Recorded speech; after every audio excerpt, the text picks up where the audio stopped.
Welcome to Iron and Ceremony, Librarius Omnis, where we explore the depths of the Black Life.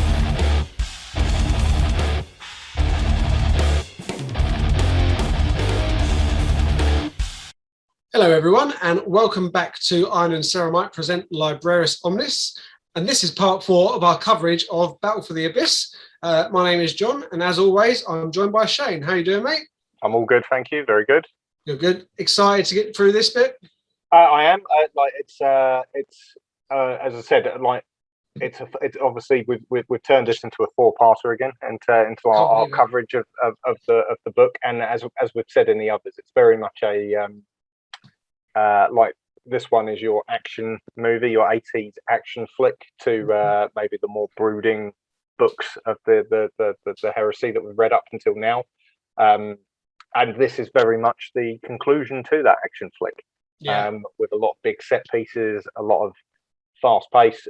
Obviously, for those that followed along, you know that I tend to listen to the audiobook versions, and listening to it flew by because it's very much a fast paced end to the end to this story. So yeah, really looking forward to this bit because we see a lot of concluding parts, and we see a lot of stuff come to heroic a heroic conclusion. Yeah. Everyone who's left plays a good part, and everyone gets their moment in this book. It's gonna be good. I'm looking forward to doing this. Yeah, absolutely. And then a bit of to give everyone a bit of an update of where we've got to, and how we've progressed so far. So obviously, part 1, we covered the Furious Abyss revealed, as it were, as it destroyed some Ultramarines. I think it was the Fist of McCrag. So took down one of the big Ultramarine battle cruisers and headed out towards Calth, and its sort of duty of trying to take out the Ultramarines in a bit of revenge for what's happened to the word bearers at this point. Obviously, we start to understand that parts of the Mechanicum probably involved in the heresy, and that this is after the Council of Nicaea. So there's a lot of tortured decisions by the Ultramarine Captain Cestus, who's leading this mission, in terms of how much he leans into psychic premonition and the powers of Motep, the Thousand Sun that's with them. And while they give chase to the Furious Abyss, their small flotilla, their ragtag bunch of ships that they've managed to pull together, is pretty much destroyed until only the Wrathful, which is the ship from the Saturnine fleet, led by Admiral Kaminska, who's a bit miffed at being displaced, but we talk about that in more detail. Gives chase, so chases after the Furious Abyss, which does have to stop for repairs in Bacca docks, where a audacious attempt to take it down is launched by the Space Marines aboard the Wrathful, so a contingent of Ultramarines, Space Wolves, and word bearers, ultimately unsuccessful, but a few of them get on board, particularly Antigues and Skrull being one of the World Eaters. Sorry, World Eaters, not word bearers. One of the World Eaters, and Antigues being the second in command to Cestus, who unfortunately does die in his efforts, but Skrull survives and is stalked, hunted on the ship for a while, and we catch up with him to see where he gets to. And they also take one of the word bearers captive. They can't get anything out of him. They're the fanatic zealot that they are. And eventually Cestus decides that he's going to let Motep, the Thousand Sun, at him. And obviously a bit of psychic chicanery goes on, and Motep is able to find out some further information. However, at that point, the Furious Abyss sends out some warp spawn, some warp creatures to aid in shaking off the Wrathful. which Motep does actually help get rid of. But again, using the psychic fortitude ends up in a bit of a coma. I think I've got that right. Anyway, so there's all sorts of stuff going on. Yeah. We get to where we get to now. They've got the Raffle has managed to get its way all the way through the warp, chasing the Furious Abyss, and then just as we left them, Zadkiel, the captain of the Furious Abyss, unleashes more warp magics, warp assistance to slow up and destroy the Wrathful, and that's where we join it. Yeah, cool. So we're going to get into it now without further delay, and so that was the end of chapter 15. So we'll jump into 16. Fleet, Corferon, and a storm breaks. So where we left it and where we rejoin, Kaminska is summoned to the navigator chamber aboard the Raffle. The navigator has sighted McCrag in the distance of the warp. He tells her that he can also see something else. And she asks, is it another planet or ship? And he says it's more likely a fleet hidden in the shadows of the wart. The wart? In the shadows of the warp. She asks, hopefully, that it's another Ultramarine fleet heading towards McCrag as backup. But they both come to the grim conclusion that is the word bearers. And now we're going to go to those word bearers, and on board with Corferon, he's sat on his black iron throne aboard the infamous Imperator. He is the favoured son of Lorgar and is in the position of a powerful tyrant. He has heavy chains decorated in skulls and symbols of dedication link from his shoulders to his chest plate. A spiked iron halo across his shoulders and backpack around his neck, bearing the symbols of the Legion, and his armour is etched with the writings of Lorgar himself, and he has parchment streaming from every joint going. Very gothic, very extravagant, and very impractical, I would suggest. Barbet looks cool. He's a bit like, because I don't know whether you know much about Corferon, but he's a bit like Luther from the Dark Angels in that he is the father figure of the Primarch. So in this instance, Corferon is the father figure of Lorgar. Okay. Oh, okay. So he's like he is as it said there, like a trusted son, but he's the one that kind of found and guided Lorgar to his way now, and therefore holds sway over him. He's always been corrupt, and once the Emperor kind of indicated that he was not to be worshipped, he kind of started whispering. Him and Erebus started whispering in ears, saying like, "There are other gods that you might want to worship." Okay. So, but that comes in the first heretic. Oh, so not too far away then. No. Which is, I think it's why. Side note, I think it's why Tom likes it quite a lot as well, because it's got all of that juicy stuff going on. But for those that know Corferon, you'll already know that. For those that don't, that's coming. So cool. It's good. Look forward to that one then. Okay, so now we've got a bit of a test, because for me anyway, he is with 6 of his chapter masters with him. They've all got really, really very varying difficulty of names for me to go through. So we'll see how we do. However, they're not pleased with the progress of Zadkiel, who is actually behind schedule now. So going through these guys that are with him, you have Fair Scarrow, master of the chapter of the Opening Eye, and he tells him that the last report shows that Zadkiel was being followed, and it's possible that he's just showing caution. Corferon doesn't accept that. He says he's in the Furious Abyss. He should have destroyed everything. There's no reason for him to show caution. And Zadkiel must know the consequences that face us if we fail.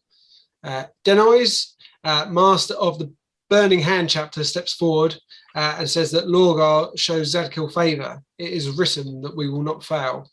And this guy, his hands are permanently aflame, hence the name, and he's got like gas burners attached to each wrist, so his hands are always on fire. I don't know why, but they do tell us that part. I don't know if you know, or we might find out later. But I think it's just, why not? This is the word bearers, right? They're all like Very extreme. They're gothic zealots. So it's the same as like the Sisters of Battle these days, right? And the pennant engines and all of this, torture porn stuff that's going on. It's the same business. Okay, we'll just accept it then. Yeah. So with that, like Corferon, he doesn't accept that. He states that it wasn't written that they would succeed without great loss to themselves. And if Zadkiel fails, it makes their job that much harder. Rukis, master of the Crimson Mask, adds that they should worry about themselves and leave Zadkiel to his own fate. But Corferon knows that will only reflect badly on himself if Zadkiel fails. He doesn't want to interfere really, but he's getting impatient. This one, Skolymphos, master of the Ebony Serpent, chapter asks how they might be able to assist Zadkiel. And Corferon turns to Master Tenebron of the Void and asks if there is a way they can reach Zadkiel through the warp. Even though he is days ahead, Tenebron tells him that it will require the use of their supplicants. They have 130 left, but this will be costly, and they'll probably lose more than half, and that will risk their sort of masking, and because they're hidden, using these supplicants to hide. And if they lose too many, it will reveal them prior to when they want to be. So Corferon snaps and says, "Do it. Give me a storm." So with that, Tenebron takes Corferon to the supplicant chambers, where all the supplicants are locked in their own pod, floating in a fluid and appear to be dreaming. Theron gives the word, and the dreams turn into nightmares. Because as we've covered, you don't want to be a supplicant. You don't want to have any ability to look into the warp because it just hurts. Yeah, you don't really want it. And the word bearers are not the people that you want to be employed by at this stage either. Although having said that, I don't think the Imperium's much better. No. No. So elsewhere, Zadkiel returns to his bridge just as this storm begins. Initially, he's concerned that the warp is rebelling, and Ichthallon tells him that he suspects a higher power is at work, as his supplicants were restless just before he started. Ichthallon gets a bit of a dig in and says it looks like the overall confidence in our ability to succeed must be faltering. And Zadkiel says, "Do you think that Corferon is behind this?" And Ichthallon says, "Yeah, it's most likely." And Zadkiel already knows because he's jealous and suspects that Tenebron is behind this, trying to claim glory that doesn't belong to him. And he orders the Furious Abyss to move on to Macragge and let's leave the raffle to the power of the warp. So you don't even need to be on his ship and he doesn't like you. Like, no. Not popular dude, is he? He's well, it's all of them, right?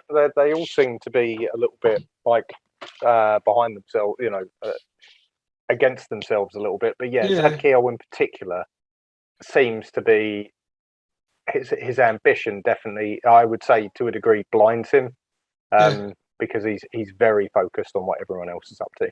Yeah, definitely. So Cestus was heading to the bridge when the storm broke and he was thrown into a wall. He's able to keep going as debris and chaos ensues all around him. He gets through the blast doors and sees the helm's mistress, Venkmeier, frantically shouting orders, trying to contain control of the ship. Kaminska's yelling at the Vox to the navigator, telling him to avoid the storm, but he says it's too late. We're well into it already. And Cestus says that we can either push through this or wait to be torn apart. Kaminska snaps to it and orders full power ahead, and really takes on like mad pirate captain here, screaming, "Let's teach the warp to fear us," and onwards they go. Awesome scenes on board, like absolute chaos. You can just imagine it all exploding around her as they're doing that. I bet it would look cool.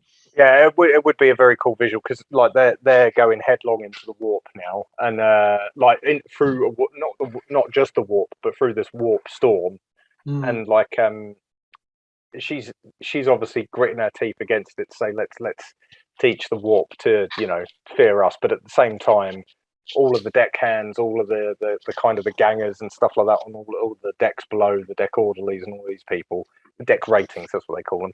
Right. They're not.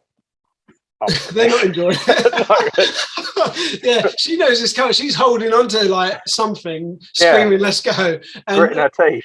yeah, like you got Doris is scrubbing the floor downstairs somewhere. It's just been slammed through a window. Slammed through a window, and then, like mind screwed by demons. Like that's what's coming for him. It's all right. She was going to retire anyway. What's she got to lose? Yeah. I mean, well, yeah, exactly. But well, you can't even be a cleaner on these ships. It sucks. No, it's not a nice experience. Well, so Motep, he's still in isolation and meditating, and he feels the change in the warp, and the storms are getting heavier. He can feel something clawing at his consciousness. He allows himself to float out of his body and look around in horror at the image of thousands of guns opening fire. He tries to get back to his body, but the warp sees him and wants his sanity. Suddenly, he's knelt before a black throne and hears the howling of wolves. He's able to overcome this and snap out of it, and wakes up laying on the floor, realizing that he was not being driven into madness, but being led towards temptation. Zadkiel is feeling smug with himself, as he has done for most of this book.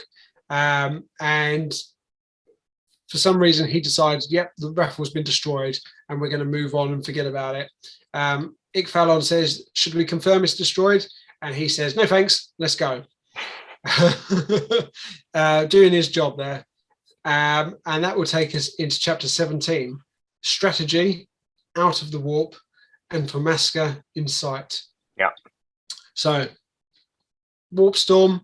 We know what happened the last time. Cestus and his men are patrolling the raffle, looking for demons and avoiding looking into the warp themselves, and making sure like there's no warp spawn on board.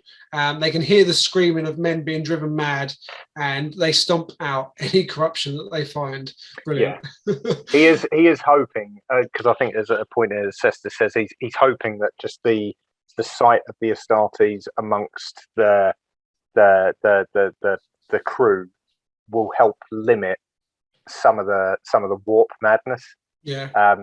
But obviously it only limits it to a certain extent, and some of the Astartes even find themselves a bit in bother. Yeah. So obviously, like they're trying to avoid it the best they can.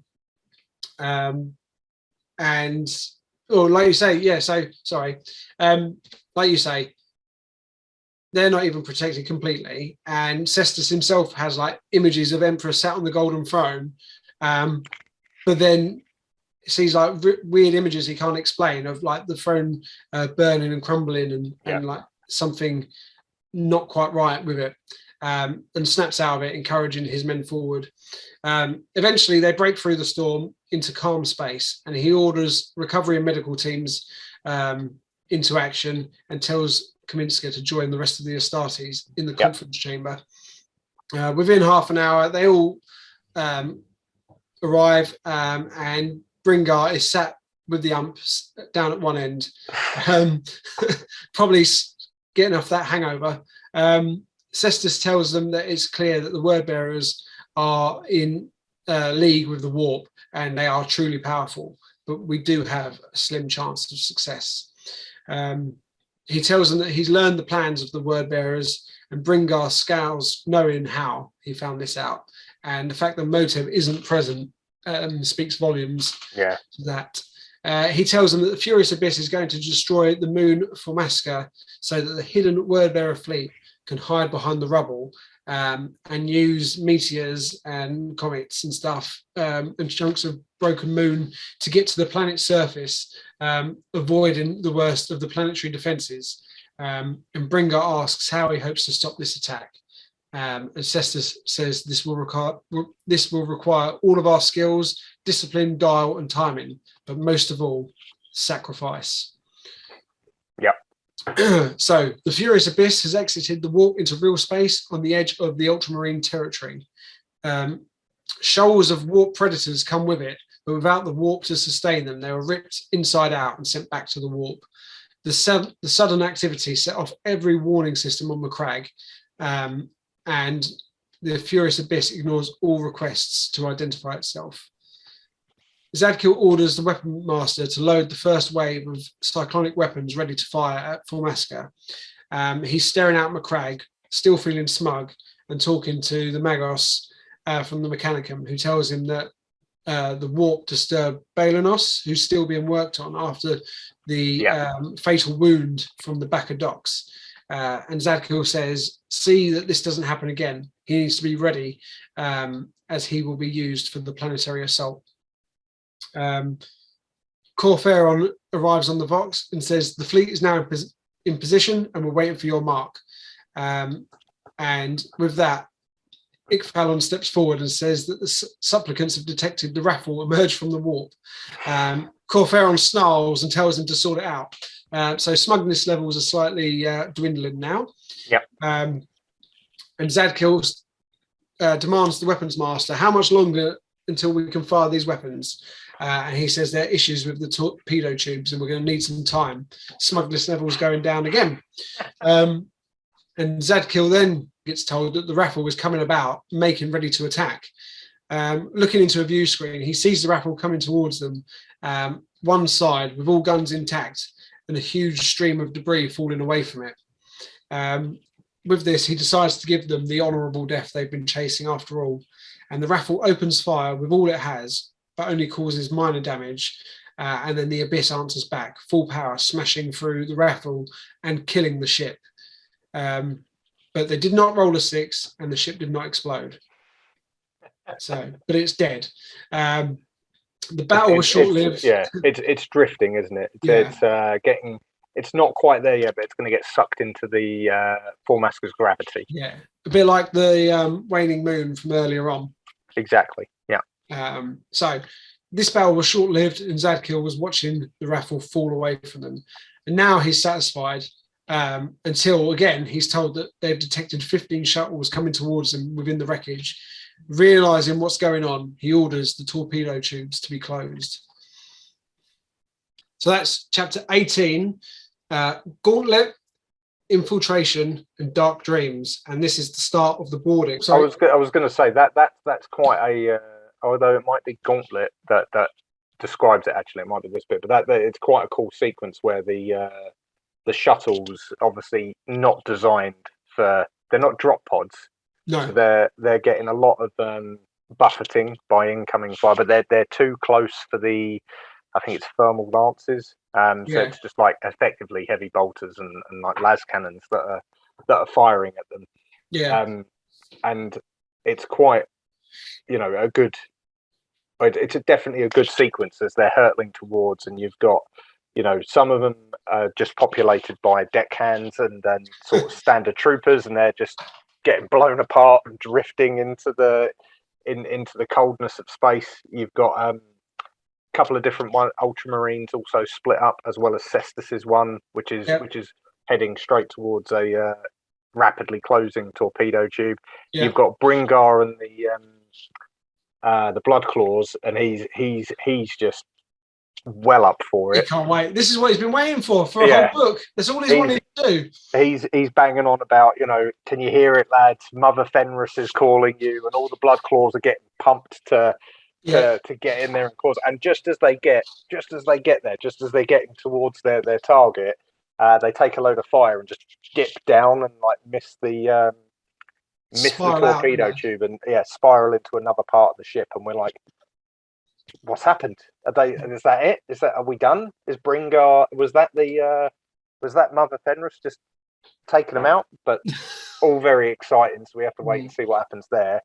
But Cestus, luckily, a bit of plot armor, he does get into the tour. He does get to where he needs to get to, but of course he was going to. You need that to happen.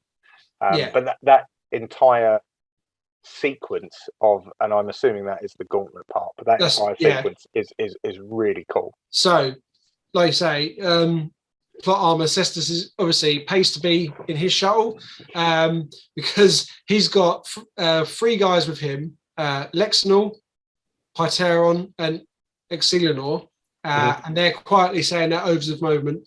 Like you say, he's looking out the window, sees all the torpedo tubes that they're going for closing, and sees one of the shuttles crash into a closed hatch. And then we see the bodies of Saphrax and Armrix float out into space, and he's like absolutely dismayed. Like that's like, I mean, one space marine is the equivalent to how many men? 50 men more. Yes, I think So that ballpark, right? Yeah, he's just lost like a small army with those two dudes. And like you say, sees the space wolves just whiz out of sight, completely miss the target. Yeah. Absolutely, like this has gone terribly. And there's obviously the bodies of the people we don't care about floating about, or just the bodies they packed into the others. So no time to sort of think about it. His shuttle flies straight through the right target, impacts the torpedo decks, and without hesitation, his crew jump into action. Cestus has his pistol and his sword. Two of the Marines have bolters, and the other has a plasma gun, and they all have a ton of explosives with them. And the mission is destroy and disable the cyclonic torpedoes and weaponry. They know they can't destroy the ship, but if they can destroy this weapon system, that's what is going to be used to destroy Formasca. So let's stop that. Yeah, and the said it's hinted at a little bit, I think, and I'm hoping not jumping ahead again. Obviously, at this point, Cestus knows his way round because Motep has helped him out. Yeah. Yeah, and then someone else will find that out later and not be too impressed. Will. Yeah, they won't be too impressed. I wonder who that could be. Yeah, but we don't know. We don't know if he's alive. Well, I don't know anyway. Could you imagine though? We're jumping ahead. Imagine if that's how he went out. Imagine The thing is, he's given that you could see it in the shuttle with Bringard giving it the big one. Like, can you hear it, lads? And all of these little, I say little, they're going to be massive, but all of these blood claws, like just pumped and ready to go, and then they just hit the side of a ship. That's it. Just see a big wiper come on and get rid of them. Yeah, that's it. That would be quite funny. Anyway, so these guys, the Ultramarines, they jump into action, and anybody that is out of their shuttle just gets annihilated. They're shooting anybody that moves and getting as far as they can before any further Astartes from the word bearers arrive. Cestus takes a moment thinking of the correct tactics and almost misses the attack of the weapons master leaping at him with a power mace. This guy screams, "Quail before the might of the word," and spits at him. Cestus aims his pistol into his face, but it's smashed out of his hand. "Lorgar will lead us to victory," he shouts, bringing back his weapon high above his head, ready to strike Cestus. And Cestus swings out of the way and brings his sword down, splitting this guy's skull clean in two. And with a snarl, pulls the sword out and says, "Know that Gilliman is righteous," and kicks this guy's dead body to the floor. Zadkiel orders the torpedoes to fire, but is told they can't while the bay is contested. He calls off the hunt for Skrull and orders everybody to deal with the Ultramarines. He tells Ikphalon to wake the supplicants. They will not need them now that they've arrived at the destination, and gives a final silent orders towards the sleeping mutants. The Ultramarines are laying down an impressive rate of fire, cutting down anybody in their way. Cestus is wondering where the Space Wolves are and keeps firing until word-bearer Astartes appear on the upper gantries, forcing them into cover. Yep. Lexical takes a ricochet to the chest, which forces him back, and another to the knee, taking him down. A group of armsmen start running towards this pro-marine. Cestus reloads and charges them, shooting as he goes. As Lexical's getting up, a round goes into a fuel bowser, engulfing him in flame and throwing him through the air and throwing Cestus backwards. So we're one Ultramarine down. The surviving Ultramarines keep going. They reach the first set of cyclonic weaponry and start deploying their melter bombs. Excelenor lays down cover and fire with whilst Poltarian sets up the charges. Once he was done, he turned to confirm they were ready and takes a bullet straight through the throat. Cestus takes the detonator out of his hand as the guy falls down dying and tells him that we will honour him. As he's doing so, he suddenly goes cold and he is screaming of 1,000 voices in his head. Thanks to Motep's earlier invasion, he realises that this is a psycho attack and shouts out a warning. As he does, a crewman from the Abyss starts trying to rip his own tongue out, and Cestus does him a favour and shoots him in the chest.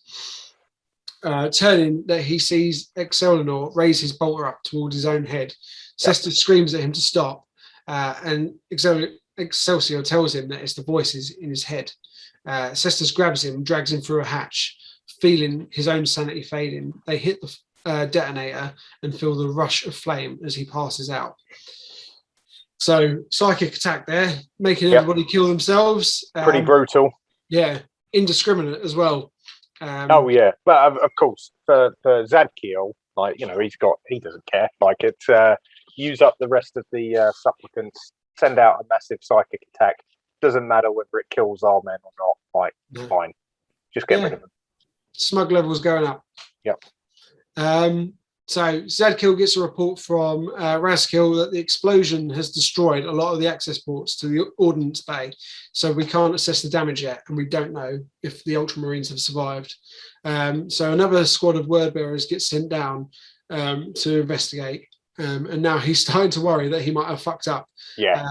And he tells his men to recover whatever they can. So Cestus is then transported into the version of hell that the old inhabitants of Macragge believed in prior to the arrival of the Great Crusade. Yeah, it's quite interesting, this one, because their version of hell is not far from it's one of the classic books, Dante's Inferno. If you've ever seen the film Seven, they talk about it a lot in there, where there are hell is different layers, different rings, and I think it's 7 layers. I can't remember entirely. But effectively, the Macragge myth is the same. Is that there's like a different level for different sort of levels of sin. So there's like a layer for rebels, there's a layer for traitors, there's a layer for cowards. And that's where Cestus finds himself. It's like almost, so straight away he's in, like, the first one, he's being punished for making mistakes. The first one being allowing a witch to stay alive on his ship, failing to warn Gilliman, sacrificing men on a foolish quest, allowing Antigus to go into battle in his place. And Cestus is like begging and pleading until, like, something in the back of his mind tells him that it's a psychic attack. And it's then not real. He finds conviction in his actions, and he's like, no, everything I've done is right. They're not mistakes. Like, I'm doing the right thing. And he's able to march out of the first layer of hell. Pretty easily, that one. The raffle, however, is all but dead at this point. The bridge has been secured to prevent the void from entering and pouring in, killing the crew. So the bridge crew are still intact. Kaminska is watching as they slowly spiral towards the moon's surface, where eventually they will crash. She ordered her crew into their parade uniform before the final assault, so they would go out with honour. And she turns and tells Venkmeyer that she and the crew can now head to the escape pods, and she will go down with the ship. Venkmeyer says that she will stay with her. It's just as much her ship, and she wants to take the honour as well. Kaminska at first feels annoyed at the order being disobeyed, but looks around, and the whole crew are saluting her and showing her respect. And they sort of all feel like how they've handled this mission. They've done the right thing. They've served the Emperor's angels, and they've essentially, as far as they know, completed their mission. Suddenly, however, it goes cold, and Venkmeyer falls to the ground in pain, and then she then stands up, holding her bolter to her head. So, nice moment. But we don't get many of those, do we?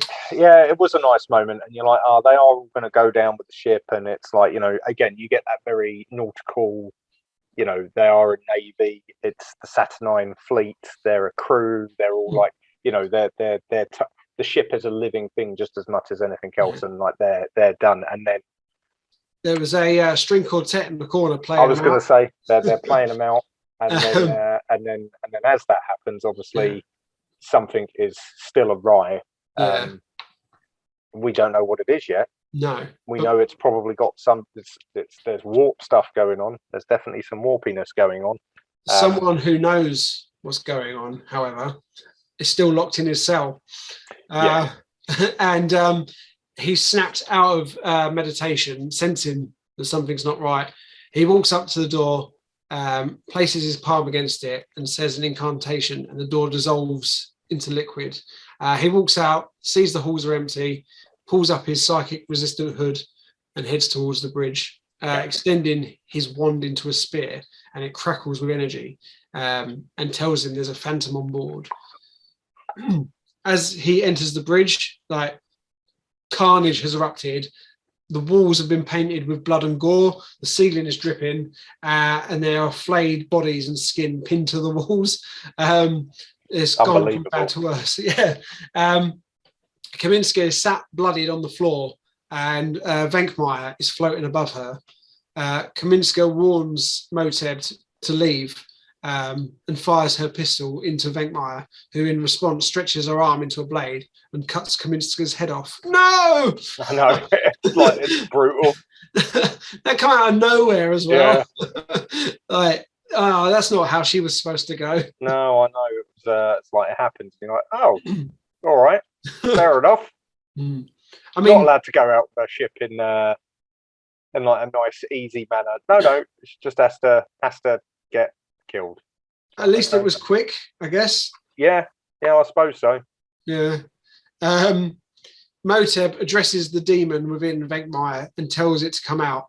And he says that I am a servant of the Crimson Eye, and I demand you leave this body. Venkmeyer's mouth opens, a spray of gore and blood spew all over Moteb in return. Suddenly, the spine snaps and tears free of the body. The ribs snap, and essentially the thing turns inside out, swells up, bones on the outside. And the fingers and toes turning into large talons, and a featureless bulbous head sprouts horns, and a massive slash across his face opens into a mouth, and a thick black coating of muscle seals the body. And Motep recognized this demon to be Zorik. Zorik had been on this ship for weeks, feasting on souls, spurring on the madness within, tormenting Bringar, and fanning the flames of distrust aboard the ship. And now it's strong enough, it's made its presence known on the bridge. It says, I am gorged, but there is always room for more. And with a killer line, Moteb simply says, feeding time is over. And this is what we've been waiting for. Like, they saved all the good lines for the last part of the book. Yeah, I think that's fair, right? They do. There's, as I said, there's a few that are a bit different bits and pieces, but it is a good end. Right? Yeah. It's, as we ramp up towards it. But I think it's interesting just to say that obviously Space Wolves and Thousand Suns aren't friends anyway. No. And there was that distrust. But now knowing that Zorik's been on board, fanning the flames of all of this, you want to know, if he hadn't been involved, would Bringar have got to the point of going, okay, you might I don't like you, but I get it. You might never have got the honor jewel. Yeah. It was definitely, as it said, because the demon, Zorik says himself, he says, to Motep, it's been really easy to sow division and make you face up against each other. You've got no hope. The time of the Imperium, the time of mankind is falling.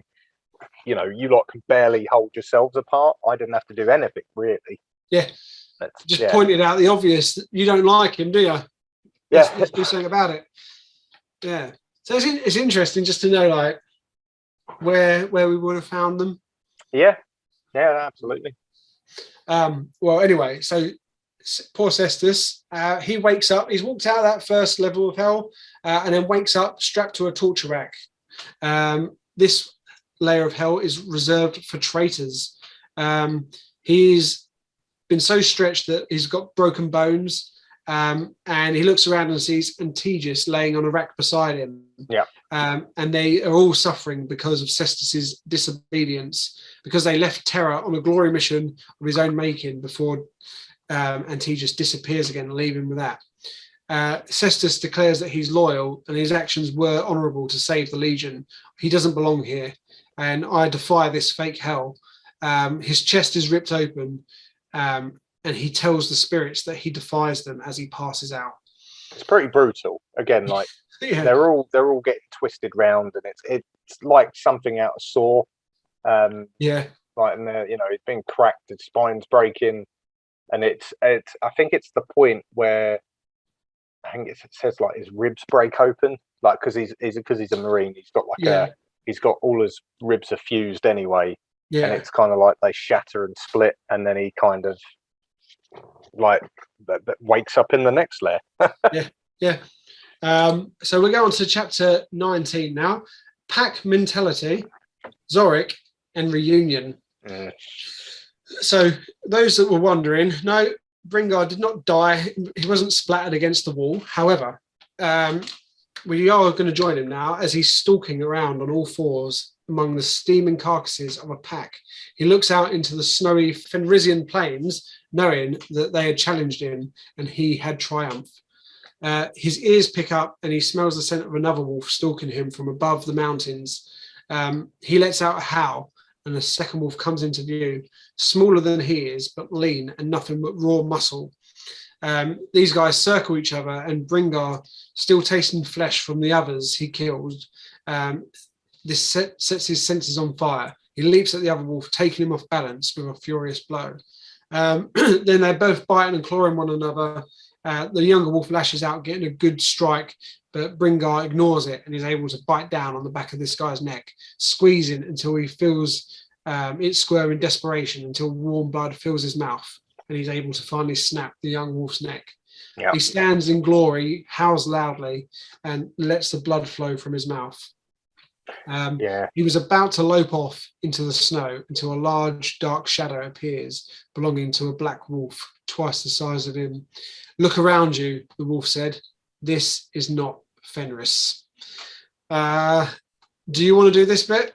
Brutal. I know that you like this. It's brutal. So, like, obviously, the bit before, it's like the first time I kind of the first time I read it, it was I took it on face value because I've read it twice now. So I took it on face value, and you're like, okay, so he's having this vision, he's having this mentality, he's on Fenris, he's seeing himself as a wolf. Oh, this is quite cool. And you hear the description of so that obviously he's fought off these other wolves, and you're like, okay, all right, fair enough. And then you hear this description of the other wolf that comes along, and it's like he's old and grey, it's young, and like it's got like a browny golden coat, and then it says, oh, and it's got like bloody claws. And I didn't put one and one together at that point. Re-listening to it today, I'm like, oh yeah, I should have probably picked up on that. And as you go through, obviously this black wolf, who's clearly, a demonic entity or part of the warp from the warp mind, the psycho attack from the supplicants, Bringar comes to, there's dream ends, and he realizes he's on the furious abyss, and he can taste a copper taste in his mouth. It's like when you bite your tongue, or your gums, you bleed or whatever, and you get that copper taste of blood. And he looks around and he sees all of the blood claws like dead around him, throats ripped out, and he knows that he's done it and he's killed him. And like, for him, that must be such a gut punch. Yeah.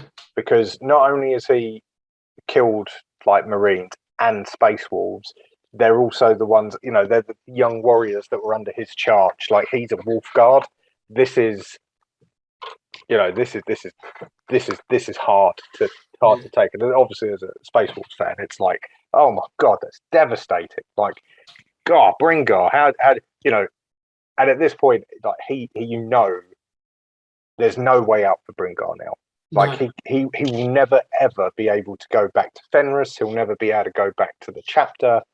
Whatever happens, this is a one-way ride for him now. Because even if he could like rectify it in his head and say, oh well, you know, it was a psychic attack, it was a psyker, it wasn't my fault. There's no way he can live with it. No. Right, he looks around. All of the blood claws are dead by his hand. Bad news. Even though those blood claws were probably, you know, they were probably, you know, in having the same warp madness as well, and would have killed him. Yeah. It's just, it doesn't matter. It you know, for him that's it. It's the end. It's the end of the road now. He's been the worst thing that could ever happen to him is probably this. Yeah. And so he's like, he sees it, realizes the horror, and like it almost then stills himself to go like, right, well now I've got to take this ship out, otherwise there is no redemption. Yeah, basically they're like his sons at this point, aren't they? Yeah. And that last wolf was Rougeveld, who's been the blood claw that has been is the one that's been mentioned all throughout. He's the one. He's the only blood claw with a name, isn't he? Yeah, he was the one that was guarding the Motep. Guarding the word bearer. Oh, that's the one. Yeah. Guarding the word bearer and was spoken to the Ultramarines and stuff like that. And so this is right. Yeah. This is a real gut punch for Bringar. Very, very sad times. Yeah. Listening to it a second time today, I was like, oh my god, I can't believe it. Yeah, I mean, yeah, sucks for him. And he snaps to it pretty quickly, realizes what's gone on, and he even knows that he was tricked by witchcraft. Yeah. And that just like tenfold his anger goes up because he's been tricked by the thing he hates the most to kill something that he loves the most. And so he looks around, realizing that he's standing within an armory, turns around and finds himself face to face with a suit of dreadnought armor. Oh, of course, there's loads of dreadnoughts, isn't there? Yeah. Here, but they're not all active, and some of them are just empty suits. Like, yeah. But yeah, there's one in particular. Yeah. So it's like, he turns around face to face with that. I think gives him a bit of pause until he realizes, oh no, there's nothing in there. And then he hears, and his ears prick up as he hears something, and a shadow enters the room, realizing that it's metallic. He recognizes that it's from the Mechanicum. This Magos turns around, noticing that Bringar's charging at him, and unfortunately can't react, and Bringar destroys it. It takes out all this rage that he's had. Like this, I hope that the Admech don't feel pain, because he probably got dismembered quite brutally. Yeah, I would have thought so. Although actually he's a traitor, so maybe I do hope he feels pain. I don't know. I don't know who the good guys are in this this particular scenario. Yeah. Yeah. So with that done, before he gets to leave, he hears some hissing from down the other end, and machinery disengaging. Turning, he sees that a dreadnought is now coming to life, and the sarcophagus is actually still open, and one of its arms are missing. And as it's sort of coming online through a scratchy vox, it says, "I serve my legion eternally." And as it's trying to walk, it's still finding its bearings and is a bit wobbly. Yeah. And it says, "My enemy, Altis, must die," before it stops in confusion, refocusing on Bringar. And then it says, "You will not take this ship." And Bringar is able to recognize this Marine because he's already had one fight with this guy already from the back of docks. And he says, "Didn't I kill you already?" And the dreadnought charges, and Bringar whispers, "Round two," hoping that his axe will be good enough to penetrate the dreadnought armor. So that's sort of the secret of what's been going on with Balanos the last couple of chapters. Yeah. Fatally wounded, but he will serve in death as a dreadnought. So Motep, he's still on fighting in the bridge of the raffle, and he gets slammed so fiercely through a blast door that he has to dig his fingers into the wall to slow himself from falling, and it's just ripping the walls apart with his bare hands. He's got these 3 huge claw marks on his chest, and his faceplate is melting with the heat of demon's breath, and has to tear it off as he's falling. And then he slams into a wall and crumples to the ground. Zorik comes into the corridor, and they march towards each other. As they are, Motep notices some small cracks on the demon's armor and takes that meaning that this thing can be hurt. With that, he uses his spear to hurl purple psychic energy at Zorik, but Zorik is able to deflect it easily. Although Zorik is quite surprised that Motep's still standing, and compares him to, like, this is unusual. The rest of the humans I've been able to kill quite easily. And Motep says that I'm not just a human, and proudly tells him that he is Astartes, an avenging angel of the Emperor. And Zorik tells him, I am your doom. And Motep says, no, I am yours. Another good line. Motep gets a really good showing. Yeah, he does. He does. He's very, maybe very Stallone, I think. I picture him. That's fair. I'd say I've got one of the problems with the audiobooks is you get the depictions of like the voice actor that does it all, and so the accent that I've got in my head that the voice actor used is not Stallone. No, you're not. I could imagine Stallone trying to do this accent, and then it just breaks the illusion entirely. But yeah, no, it's still good. It's still very good. So where was we? So Zorik lashes out and misses. Stallone ducks under. Motep ducks under with his spear and jams it into his side, and ignites the crimson fire into the wound. Stepping back, he tells the demon that he is fouled and he will send it back to the warp. Zorik tells him that he knows nothing and the wound heals itself, which, like, that's gutting for Motep. You don't know what you're dealing with, and sends a vision into his mind of Prospero on fire and the howling of wolves back into his mind.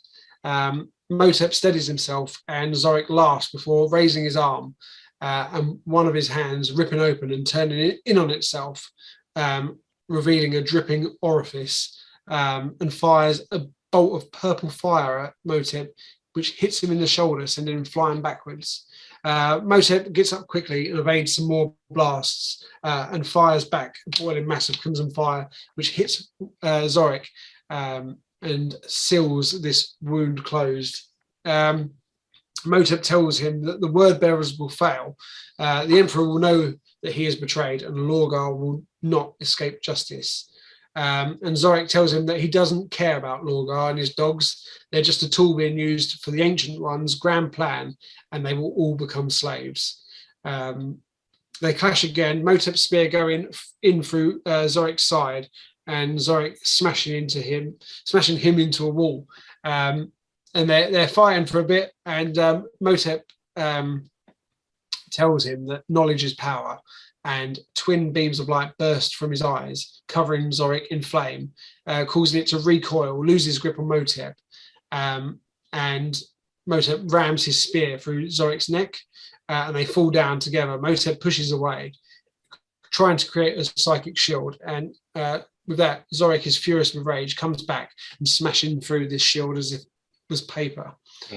So interesting sort of line from Zorik then, saying that he doesn't care. The Ancient Ones have got a plan, and everyone's going to be a slave. So, I mean, it's the arch plan of chaos, right? The you know, there is it's almost like there is no plan, right? There is no higher. They only use humanity and our need for power over each other to drive us forward. they don't care about any of that. They're just after chaos. Yep, they just want various trinkets, whether it's emotions or skulls or blood or whatever it is. Yeah. So, yeah, I mean, Motep's not going to be able to do much with that information at this point anyway.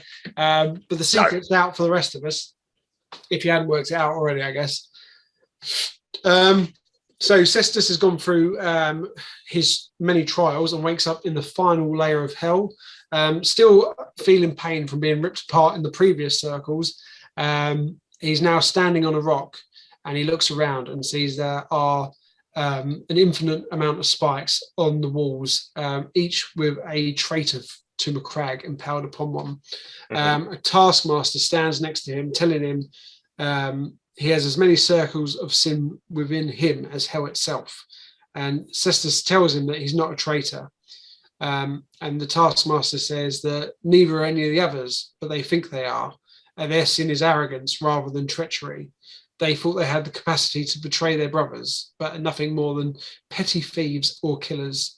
And tells Cestus that it takes rare but real power to truly betray a brother. And these are people that they think they've been able to do it, are fouler than anything else. And again, Cestus repeats that he's not a traitor. He's never turned on his brothers, and everything that he's doing is correct. But the taskmaster talks over him as if Cestus isn't there and says, "You are an Astartes with all the power and brutality that brings. You're a murderer too, given all the people and Xenos you've killed. Do you truly believe that not one of them could be undeserving of their fate?" So even this make-believe hell demon spawn taskmaster knows that the Astartes are not the good guys. They're just killing everyone. Yeah, he's definitely definitely letting them know. Yeah. And he tells him, like, think of those sins and then think of this latest mission, which you've now died fighting for. You've led a whole fleet to destruction, allowing battle brothers to die in vain, protected a Psyker, even though it breached the Council of Nicaea. All this to fight with your own brothers. And Cestus won't accept this and tells him, this is not real. I am not dead, and this is not hell. And the taskmaster says, well, how can you be sure? And he says, I may be guilty of everything you have said. I have led men to their deaths, killed and maimed, and turned on fellow Astartes, but I'm not a traitor. And with that, he steps off the ledge and falls through the abyss, through the last hell. And then he lands with real pain back on the furious abyss. Somehow he's escaped. And as he comes to, he realizes where he is and feels like maybe hell would have been better than this. He finds Excelionor laying dead next to him. Clearly, this guy was not able to shake off the psychic fever dream, and his brain has shut down. He lays his brother down, crosses his arms against his sword in an honor salute, and moves on, leaving him behind as his own armor starts to dispense painkillers. So not really knowing where he is, he keeps going through what appear to be barracks and into a place of worship, horrified of what he is seeing. This is completely the opposite of what the Great Crusade stands for and everything that he's done for however many dozens and hundreds of years. On one wall are thousands of fingers pinned next to an image of the crewmen mutilating themselves in the name of Lorgar. Yeah. Startled by voices and footsteps, he darts into cover, drawing his bolt pistol as a squad of 5 word bearers come in following the trail of blood. 2 of them get sent inside the barracks and 3 remain outside. Cestus takes 2 out with frag grenades. Cestus takes out 2 frag grenades, activates them, and rolls them across the floor. One of the Astartes reacts to the noise, swinging his gun round, but before he can do anything, a frag goes off, ripping off his helmet, and a second goes off by the other one, ripping his legs off. Cestus dives out, shooting the first guy through his unprotected faceplate, and then the 3rd word bearer goes to fire his melter gun at Cestus, but he's so disorientated by the explosion that he accidentally hits the legless word bearer who's falling and kills him instead. Before he can fire again, Cestus hits him with rounds in the arm and chest, sending him back. And then Cestus brings round his sword, taking off the third guy's head. Pretty swift justice there. Yeah, pretty brutal as we've come to expect at this point in the book. Mm-hmm. So with that, he moves up towards the barracks. One of the word bearers who was inside runs out and for his troubles gets a face full of bolter for his effort. The final word bearer used some cover to lay down fire, making Cestus pin himself against the wall. Rounds ricocheting off his pauldron, sending a chip of metal up into his face. This causes him to bite back a scream of pain. So he activates his power sword, and the word bearer emerges out into the open in order to shoot and finish him off. Instead, Cestus just throws his sword right at him, hitting him in the chest. Before he can react, Cestus is on top of him, kicks the gun away, and forces the power sword up through the word bearer's head. Awesome shot, mate. An active chainsword hitting you in the chest and then being forced upwards. Yeah, I mean, Cestus is he's in he's in god mode, beast mode. Yeah, he's in beast mode right now. He is not he's not mucking around. No, and with obviously how tough Astartes are, I bet that the sword going into his chest didn't kill him, and he probably felt it all the way up until it hit him in the face. Yeah, that sucks. The word bearers are not coming off particularly well. I mean, they haven't come off particularly well in this book anyway. No, in terms of them as Marines compared to the other chapters, but they are now getting a proper panning. Yeah, they're quite bumbling, aren't they? Yeah, I don't. The trouble is, part of me is like, oh well, it's this book doesn't put them in a good light. But then, having said that, knowing what I know from other books as well, they're not particularly good. They're just not good. But there are word bearers that are better and are more Astarte like. But this crew, I don't know where Corfair found them, but they are a bunch of jokers. Yeah. Well, maybe that's why they've been sent off on their own. It might be, yeah. All right. It was just like, well, we've got to let them do something. So Cestus has to pour out a chunk of ceramite out of his face, and then plugs on towards the armory. Elsewhere, Bringard dives out of the way of a power hammer as it smashes into the floor, and all he can do is watch as Belenos wrenches out of the ground, ready to strike again.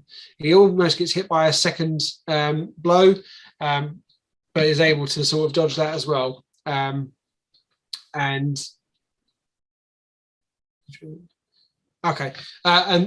the dread turns towards him, rams its shoulder powerfully into him, sending him flying.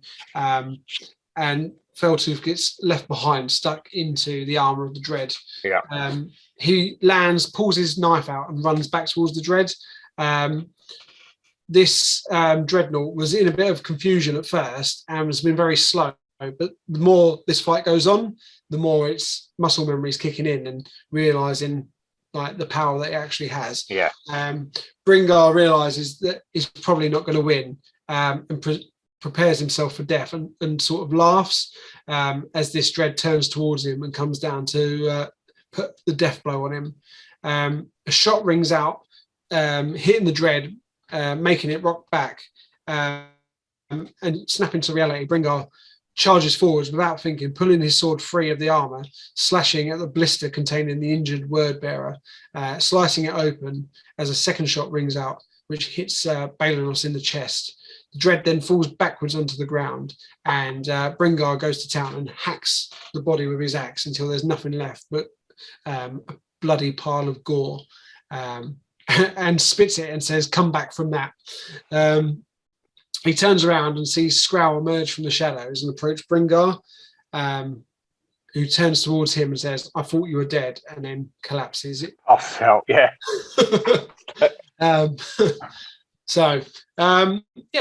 Lucky bit of back up there and a bit of reunion then. Yeah.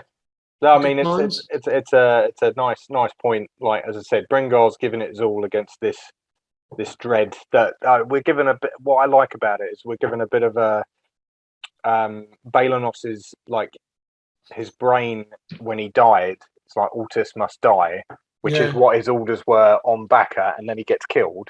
Yeah.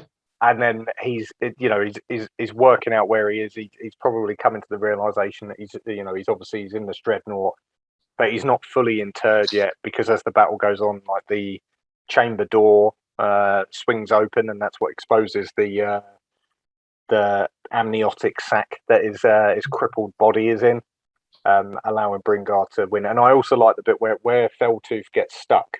And Bringar's like, he pulls out his knife, which has got a really good description about how sharp it is. Yeah. Like it can cut through ceramite. Unfortunately, its reach is appalling because it's just a knife, and it's not really going to do much. Yeah. And it's only Skrull coming along that really helps out. Yeah. Maybe he's just going to poke some holes in it. Yeah. Hope for the best. But so not bad. To take down half. I suppose it was only half a dreadnought anyway, but they got lucky there. They did. So back on the raffle, Motep, unfortunately, he's having a great time, still fighting Zorik, and they're fighting around what's left of this dying ship.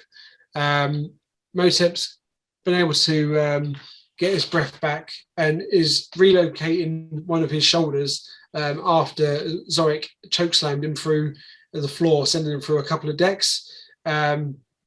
He has got cracked ribs and punctured lung at least, and another number of injuries. He can't quite see where Zorik is, but he can hear him talking.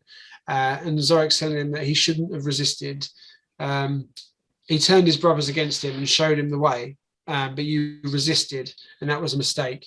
And like you said earlier, like he tells him how easy it was and gloats at him how easy it was to turn Bringar against him, and how easy it was because of that for Cestus to then abandon him. Motep starts like trying to take himself under control, monitors his breathing as he can feel a leak in the hull and oxygen is seeping away. And using his psi sight, he casts his eye about and detects the red and angry lifeblow of Zorik. Catching him off guard, he throws his spear, taking Zorik in the neck and leaps at him. But as he's about to make contact, Zorik snaps the spear in half, ripping the wound in his neck, making it bigger, and then vomits a barrage of bone fragments at Motep, a sharp piece piercing his armor and digging into his leg, making him fall back in agony. He grabs at the spear, ripping it out and thrusting it back into the demon's shoulder. And with that, the floor gives way and they both plummet down into the darkness. Bringar comes back around and asks Skrull how long he was out for, which was just a few minutes. And he's actually glad to see Skrull, whose armor's dented and burnt and like just a complete mess. And Skrull tells him that they need to hurry, as the word bearers will find them. He thinks he's been in hiding for a few weeks, but he's not quite sure how long it's been. Yeah. And Skrull starts towards a lightened corridor, and Bringar asks him where it leads to. And Skrull says it leads to the engine decks. But Bringar says, no, we need to get to the ordnance deck, not the engines. And then he sort of questions it and says, well, how do you know actually where you're going? And a voice from the shadows speaks up and says, he knows because I told him. And Cestus steps out of the shadow and Bringar growls at him. Cestus tells him that plan A is no longer viable and they only have one option left. They must destroy the ship. So it's a bit strange though. Like Bringar comes round, finds Skrull, who tells him that he's been wandering around this ship for a couple of weeks. What he feels like is 2 weeks. Yeah. He doesn't And then know he's like, it's been 2 weeks. Yeah. But then he's like, well, how do you know where you're going? Well, the guy's been on the ship for like a lot, even if he's only been there like a day, he's been there a lot longer than Bringar. So he's probably got more of an idea than that. I just thought that was a bit of a weird sort of thing for them to put in. Like, Well, I think the reason they're putting it in is because they've got the I think I don't know, I might have read into it wrong, but I think the point is that I told him, Cestus, I told him. Oh yeah, definitely for the reveal. Definitely, it's not for the reveal of Cestus, but also for the reveal that Cestus has told him with mind powers. Yeah. And that that's like, obviously then at this point Bringar's like, well, he's a witch as well. Yeah. Burn him. Yeah. So yeah, with that sort of step out of the shadows, that puts us into chapter 20. Contention, avenge me, and immolation. We love immolation. We love that word. That's my new favourite word. It's a very 40k word. Yeah. Yeah, and it continues straight from what we were just saying.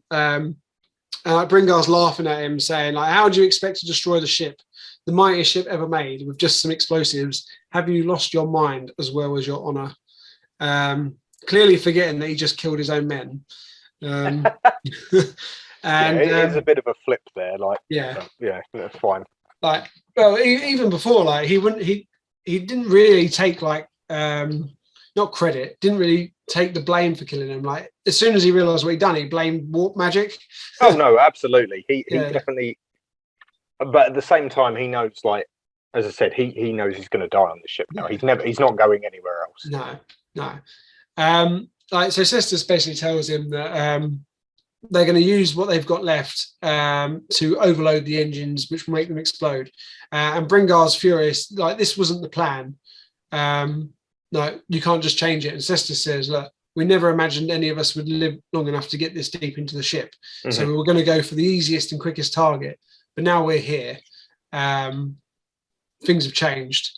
And Bringar says, goes into, like, full dickhead mode. He's like, I don't know what pact you have with the coward witch, but once we reach the engines, our pact is over. Like, just chill out, mate. Just, like, get on with it.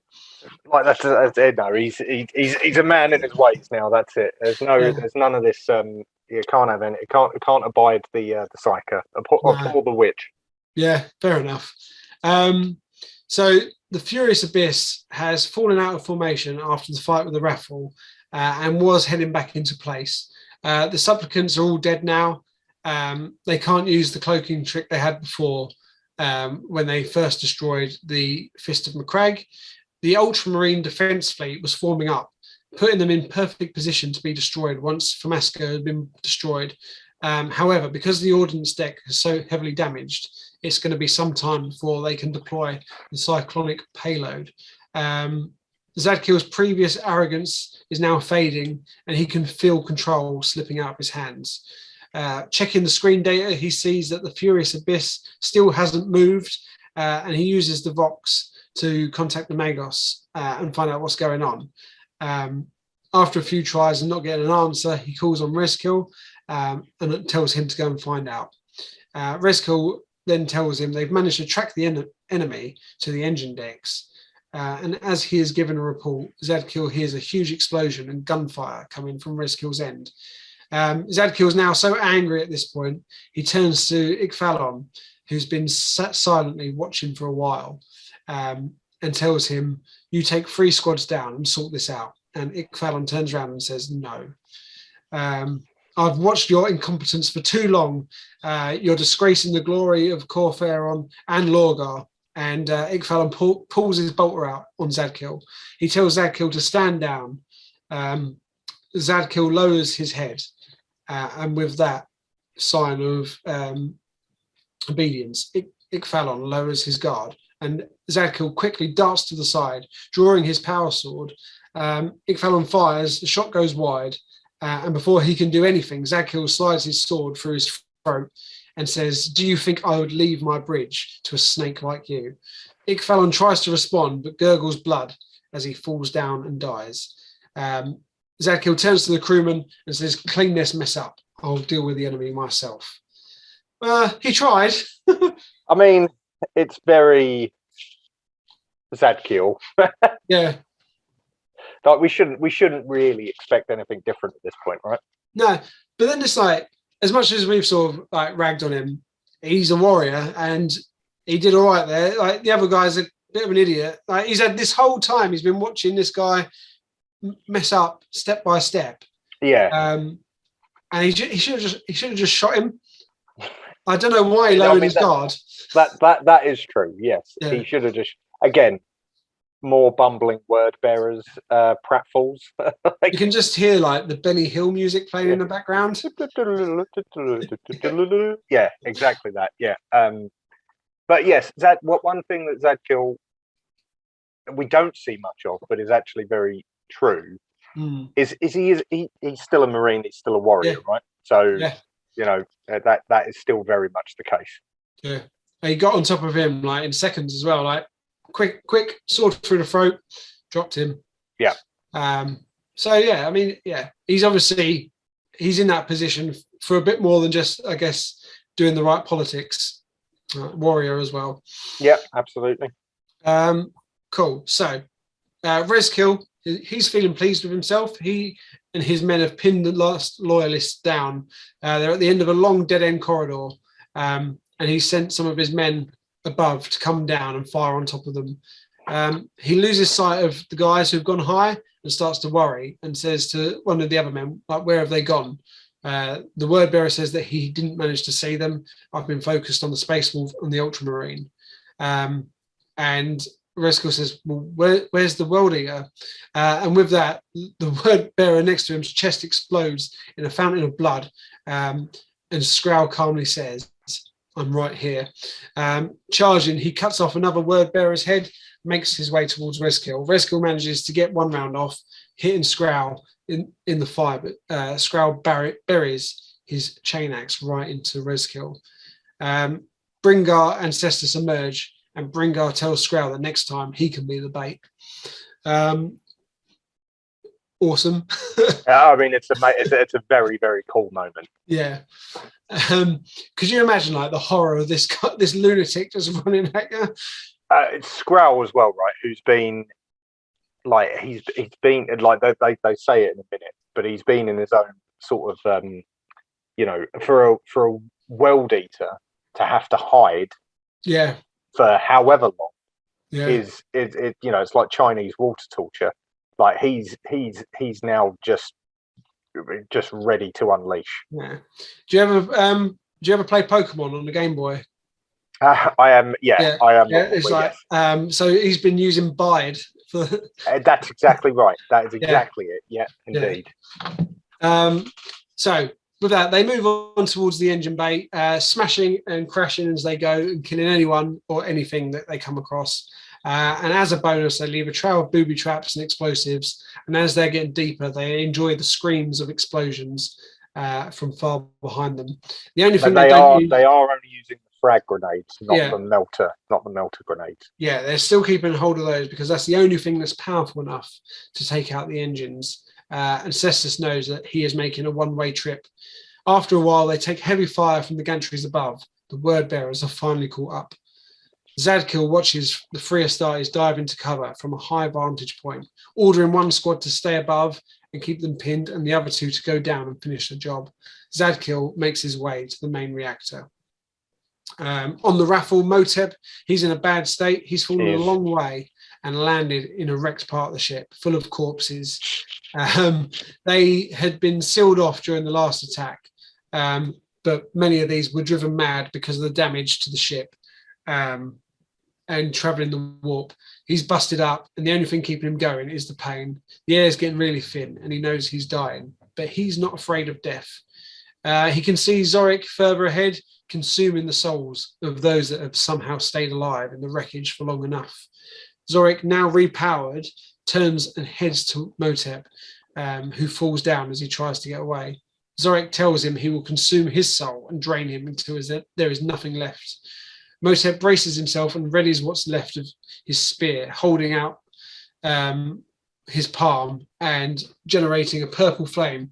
Zorik reaches out and crushes this hand. He would collapse in pain, but Zorik's holding him up by the wrecked hand. It's got him, yeah. Zorik torments him and says, "Did you believe that you could kill me?" And Motep says that I never intended to kill him, and unclips a grenade from his belt. Zorik's still laughing, asking what he thinks that will do. And Motep tells him he got greedy. You lingered on the raffle for too long when you should have left and gone back to the Furious Abyss.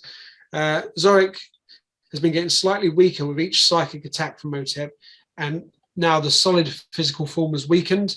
Motep thrusts his hand and the grenade clean into his body, and the demon screams in rage and fear. screaming, "Puny human, I will feast upon," but he can't finish the sentence as the explosion rips his body apart and sends Motep flying. Motep lands on the floor. As his blood begins to pool around him, he looks out of a viewport as the raffle continues to hurtle towards Formasca. He smiles and accepts his doom. Wow. Beautiful. Yeah. Beautiful. Like, he had because he's a son of Magnus, he knew what was coming. He had the foresight earlier on. Like, he knew, like, his he left the waning moon because he knew his future laid on the raffle, and maybe that's where it was going to end. And this is his arc come full story. And like, it's like, again, it's a real, with the Thousand Sons, and we'll come into it later on in the Heresy and how that goes. But it feels like a real redemption arc, and you're like, as a character, Motep, you're like, hey, cool. Like, he did what he needed to. He helped everyone out. He did a good job. All right, he's a psyker. All right, the Space Wolves don't like it. All right, he shouldn't have been doing it. But it definitely helps fuel the hashtag Magnus did nothing wrong. Like, it's he has a good arc and a good moment. And it's side note, it's one of the bits I talked about before that I enjoy about this book, is that it's, even though he belongs to a legion that is traitorous or classed as traitors, and the same with Skrull, as Marines, they have very, very cool arcs and moments in this book. Yeah, it's like he said to Cestus, "I'm here to show you that, look, I can do good," and he did. Unfortunately, no one was there to see it. No, indeed. Only we know, and we're not telling anyone. Yeah, we'll remember it. Yeah, indeed. I really like Motep. He died well. Yeah. So speaking of dying well, on the Furious Abyss, Cestus and his men are outside the main reactor, preparing to make the final trip. The noise is deafening, and inside there is a core of pure energy that could kill him before the blast. He gives the others orders to take up a defensive position, but before they can, a hail of bolt fire ripples at them, and the word bearers are coming, led by Zadkiel. Sarcastically, Cestus shouts at the others, "We are honoured." Skrull sees Zadkiel and his rage overtakes him, seething hatred towards the man who tried to turn him against the Emperor. Taking off towards the gantry, he runs towards Zadkiel, taking out one of the word bearers with his bolter and another with a round through the chest, causing Zadkiel to flinch backwards. Cestus shouts for him to stop, as it's suicide, and Bringar tells Cestus to hurry up and make the sacrifice worthwhile. Yep. Cestus cuts through the hatch to the reactor, and the heat and radiation pour out, his helmet displaying critical warnings. Cestus asks Bringar for the bandoliers of melter bombs, and Bringar tells them, "Look, this is a one-way trip." And Cestus says, "Look, I know, so hurry up and hand them over." Bringar says, "No, not for you," and punches him in the head, knocking him down. Bringar steps into the reactor and tells Cestus to avenge him and the Legion. Skrull, he's making pace up the stairs, and about halfway he runs out of ammo, swapping the bolter for his chain axe as he reaches the top and comes into view of the word bearers as they fire at him. Bullets impacting, but they do not slow him down as the fury is on him. 2 more shots take him in the chest as he reaches the line of enemy. He cleaves one in half and tears the face off a second and boots one over the gantry. Lastly, he faces Zadkiel. He runs forward, and Zadkiel calmly raises his pistol and shoots Skrull through the neck. Skrull lashes out, slicing through the bolter and taking 3 of Zadkiel's fingers with it. Suddenly, his legs give way, and he falls to his knees, smiling, and says that he was never a slave. Zadkiel tells them he's never been anything else and pushes his sword straight through Skrull's eye, killing him. He removes the sword and tells his sergeant to kill the rest. So that's the end of Skrull. That's a lot. There's a lot to unpack there, right? Yeah. We'll quickly do this next bit then, and then we'll unpack it all. So Cestus gets up and tries to get into the hatch, but the bolt of fire cuts him off. He knows there's only minutes until the engine bay goes up in flames. He wants to kill Zadkiel now, but he knows he knows that Zadkiel's left the area and goes to the shuttle bay where he knows he will find him. Bringar, he's not quite dead yet. He's making his way through the other side of the shield wall inside the reactor and breaks his way through to the core. Feels the heat wash over him. He's taken by the beautiful sight of raging energy. His hair and skin begin to burn, and he primes the melter bombs, looking down at the 100-foot drop. He steps off, and the first explosion takes him in a clap of thunder. Suddenly, he is on the mountains of Fenris, looking into the sea. He sees the great orca swimming and dives in with his spear. As he's falling, he feels a strange sensation, as if he's going home. The explosion rocks the furious abyss, the reactor falling and releasing rain of fire and metal, taking anyone out nearby. Sets off a chain reaction through the ship.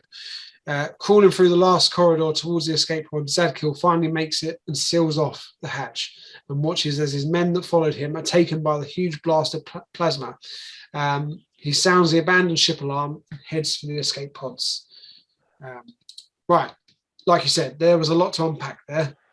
Yeah, indeed. So we had the moment that Skrull's been waiting for the 2 weeks, however long it is that he's been stuck in this mindless torment on the ship, and gets to face Zadkiel. And like, I think earlier on in the chapter, Bringar says to him, like, "Oh, you've been hunted like a slave," and that's in Skrull's head, and this is his moment of redemption. Like, he knows he doesn't need to kill Zadkiel.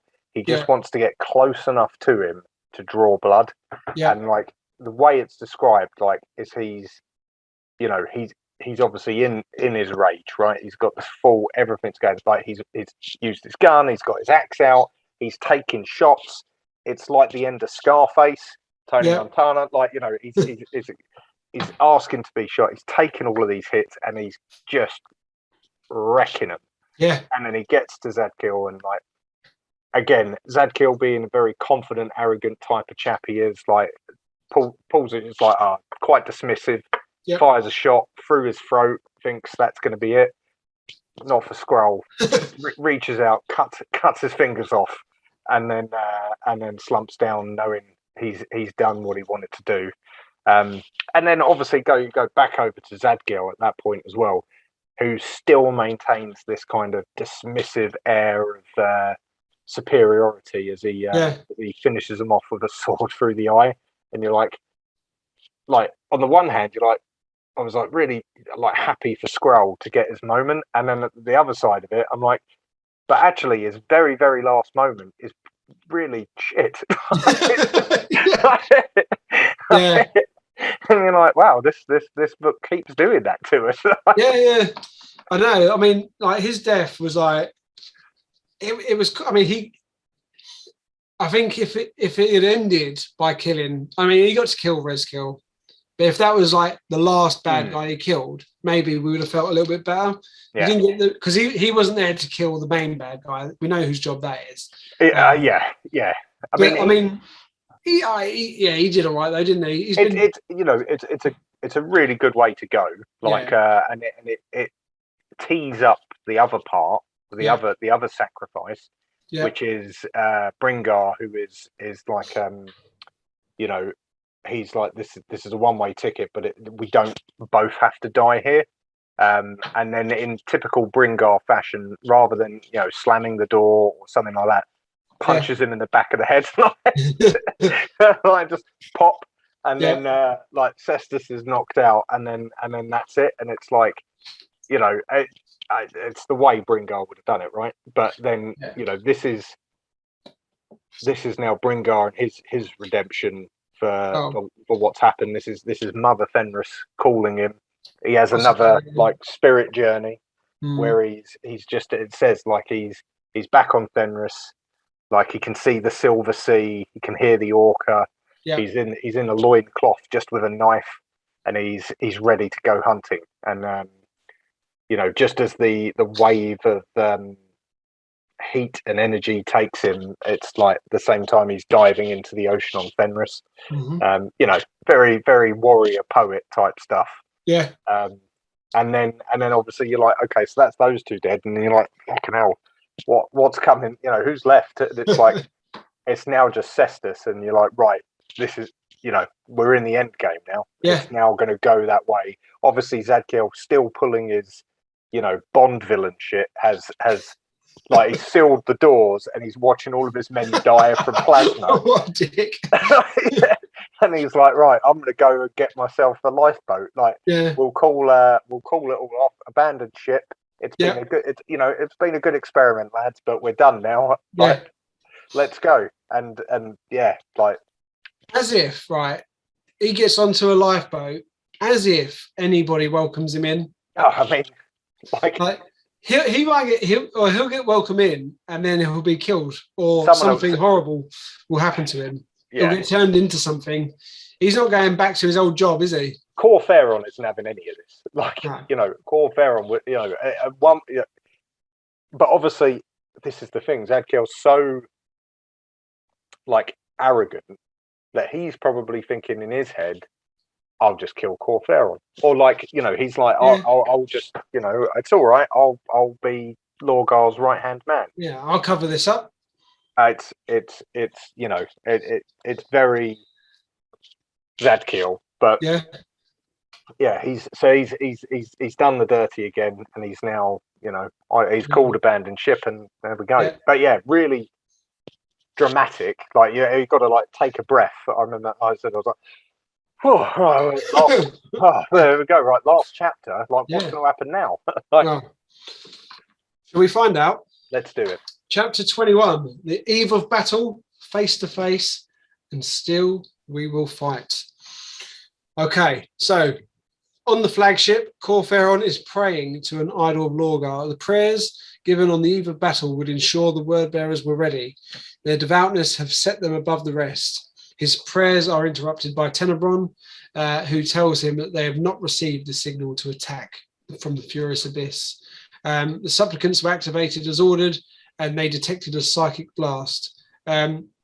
Core Pharaon asks if that was Formaska being destroyed, but is told that it was not. It's still there. Zadkiel has failed. Core Pharaon takes Tenebron through to the next chamber, where hundreds of his men were knelt in prayer. Zadkiel has failed, he announces to them. This will not be the massacre we were promised, but a fight to the death. Kauf will not go easily. He orders them to say the last prayers, get to arms, and then to the drop pods immediately. So I would imagine we're going to get that battle in a later book. Yes, correct. Yeah, so we'll leave that for now, but we look forward to seeing what goes on next. Meanwhile, Cestus hears and feels the ship as the reactor explodes, killing the menials that try to stop him. He pushes onwards, dodging fallen metal and other explosions. He makes it through a hatch, seals it behind him, and sees a lone figure standing within. Calling out, "Word bearer." The shadow turns around and says, "So, you are the one I have to thank for this." And he says, "You are Zadkiel. I thought the captain went down with his ship." And Zadkiel says, "This will not be my destiny," and draws his sword. And Cestus draws his own sword and says, "I have your destiny right here." Love it. Spicy stuff. Spicy stuff. Yeah. So they basically exchange insults, and Zadkiel says, like, "You're a fool, Ultramarine. You have no idea of the power of the universe. They are real gods, not ghosts or ciphers or interloping Xenos, but beings that pray back." He continues to rant, and Cestus thinks that he's gone mad and wonders how long this legion has been like this. Lorgar and these gods have a vision for the realities to become one and remove the limits to the human mind. And Cestus tells him that it is a dream doomed to fail and tosses aside his helmet.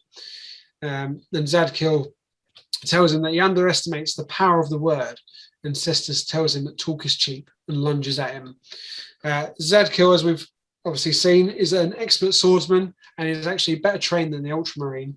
Cestus, though, is fueled by hatred now, and he's hitting him with everything he has. Zadkiel is able to fend and parry most of the attacks, and even cuts into Cestus's shoulder and slash a wound into his chest, forcing him back. Cestus rebalances and lunges at him, and Zadkiel turns, and as Cestus slides across the floor, he plunges his sword through Zadkiel's leg and punches him in the chin. His sword comes down an inch from his face, and Cestus is able to grab his arm and take off Zadkiel's sword hand and pull himself up, forcing Zadkiel to his knees. Zadkiel tells him this is the beginning of the end, and they will have Gilliman's head and parade it to terror. The Ultramarines cannot win. And Cestus says, yet we still fight, and lops off Zadkiel's head. Cestus is spent, falls to his knees, feeling a mortal wound on his side as his world begins to fade. As he lays dying in a pool of his own blood, he feels satisfied at completing the mission, and his duty ends with his death. And so ends the battle for the Abyss. Right? Yeah. And so it's interesting because I get like, if like, not only are you like, is everyone like exhausted and like, what's happened there?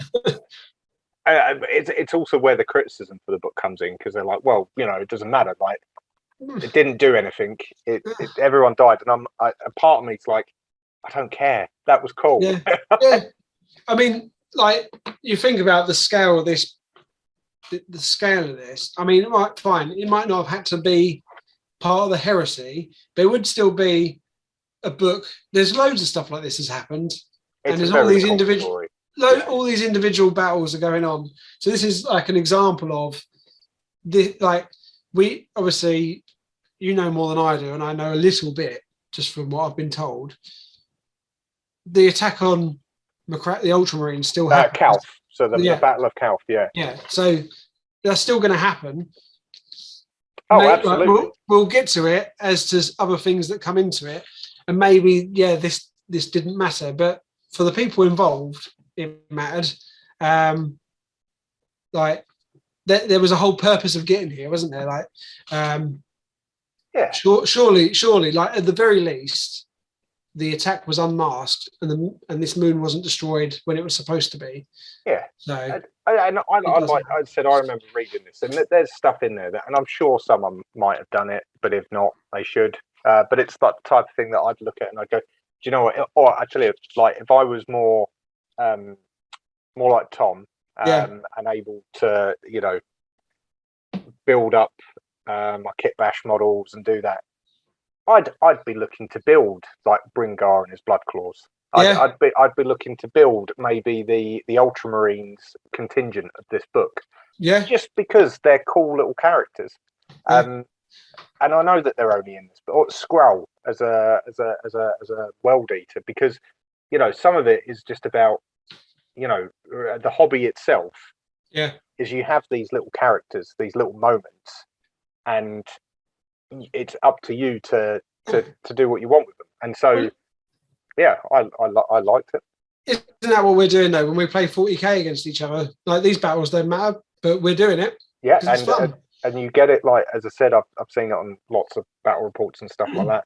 People give their models, their captains, their squad sergeants. They'll get names if they take out, if they do well in a particular battle. And it's like from then on, that's Dave. Yeah. He's the guy that took out Bjorn.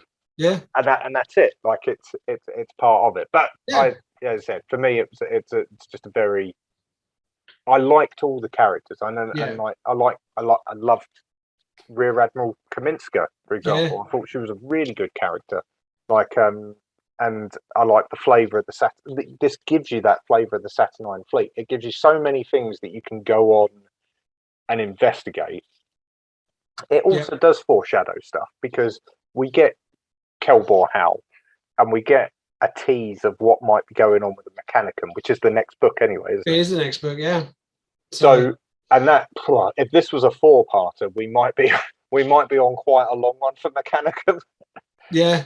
Because it's a bit like, well, you remember I can't remember. It's a bit of a tangent, but you remember, like we did Legion over Legion 6 parts. No, Legion was Fulgrim was 5 parts. That's the longest one we've done. Oh, okay, fine. Yeah, fine. it feels like 6 parts. I know what you mean. Maybe it felt like 6. And I feel like maybe this one could have been an extra part. When we started Battle for the Abyss, I thought 3 parts at push, and I figured how much we talk.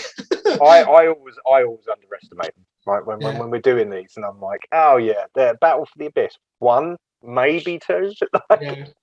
I'm feeling like looking at it, Mechanicum may be a 6-parter. It's not a massive book. It's not a massive book, but there's so much to unpack. It's complicated, and there's a lot of depth to it. Yeah.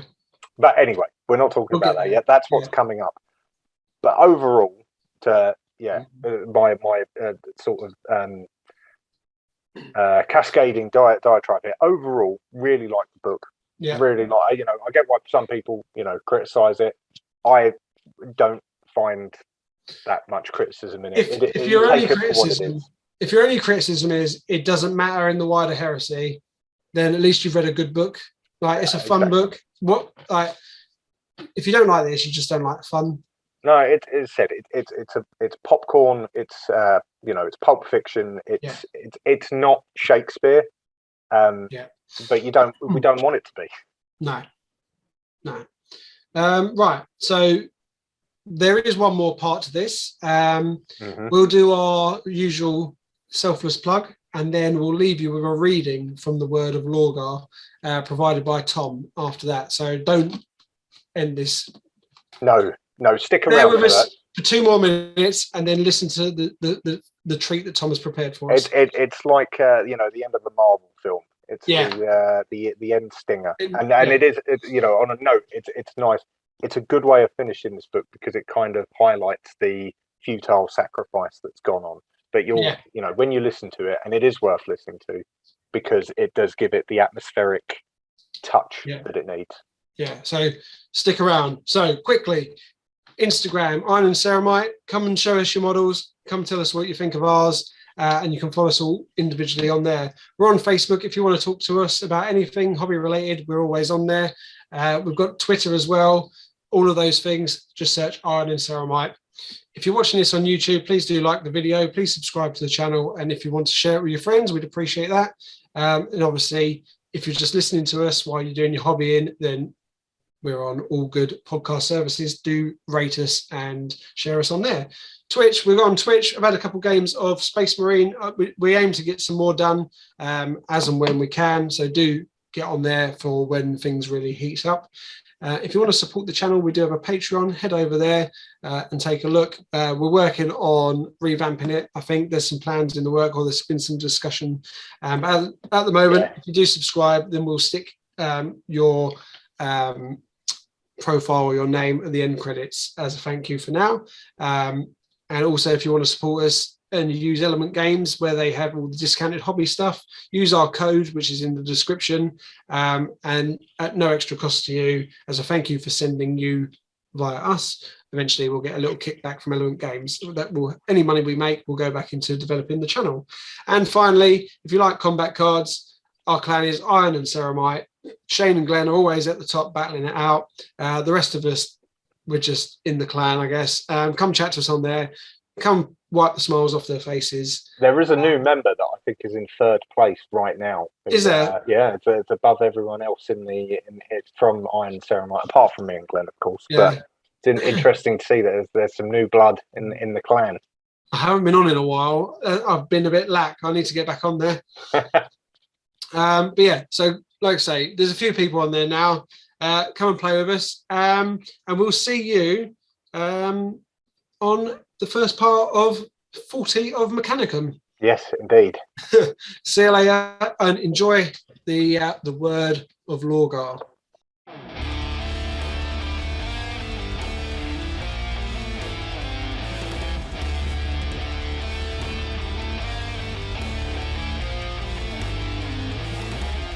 This conclusion to the word is no conclusion at all, for it shall go on. The future as it is written is but the merest fraction of the wonders that will be unveiled by my vision. When mankind and the warp are one, when our souls are joined in an endless psychic sea, then the truth of reality will be open to all, and we shall enter an aeon where even the most enlightened of us shall be revealed to have been groping in the darkness for some truth to sustain us. Yes, the wonders I seek are but the beginning, and for our enemies, those who would defy the future and attempt to crush the hopes of our species, the pain is only just beginning too. Our enemies will fight, and they will lose, and destruction will be visited upon them, for it is written. Even beyond those first battles, there is a purgatory of the soul that the most tormented of our foes cannot imagine. Yes, for those who will deny their place in the Word, these hateful birth pangs of the future will be but a splinter of their suffering.